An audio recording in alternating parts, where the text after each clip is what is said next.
পাকিস্তানের রাজধানী ইসলামাবাদের উপকণ্ঠে একটি শিয়া মসজিদে ৬ ফেব্রুয়ারি বন্দুকধারীর গুলিবর্ষণ ও আত্মঘাতী বিস্ফোরণে অন্তত ৩১ জন নিহত এবং ১৭০ জনের বেশি মানুষ আহত হয়েছেন। গত এক দশকের মধ্যে দেশটির রাজধানীতে এটি সবচেয়ে প্রাণঘাতী হামলা।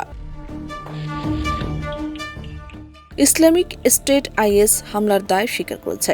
সংগঠনটি জানিয়েছে, নিরাপত্তারক্ষীরা হামলাকারীকে আটকানোর চেষ্টা করলে তিনি নামাজ শুরুর পরপরই খাদিজাতুল কুবরা ইমামবাড়ায় মুসল্লিদের মধ্যে বিস্ফোরণ ঘটান। প্রত্যক্ষদর্শীরা জানান, বিস্ফোরণের আগে গুলির শব্দ শোনা যায়। হামলার পর মসজিদের ভেতরে রক্তাক্ত মরদেহ, ধ্বংসস্তূপ ও ভাঙা কাচ ছড়িয়ে থাকতে দেখা যায়। আহত অনেককে মসজিদ প্রাঙ্গণের বাগানে শুয়ে থাকতে দেখা গেছে। কর্মকর্তারা জানান, হামলার সময় সেখানে প্রায় ৬০০ থেকে ৭০০ জন মুসল্লি উপস্থিত ছিলেন। প্রতিরক্ষামন্ত্রী খাজা আসিফ দাবি করেন, হামলাকারীর আফগানিস্তানে যাতায়াতের ইতিহাস ছিল এবং তিনি ভারতকে এই হামলার পেছনে জড়িত থাকার অভিযোগ করেন। আফগানিস্তানও হামলার নিন্দা জানিয়ে জঙ্গিদের আশ্রয় দেওয়ার অভিযোগ অস্বীকার করেছে।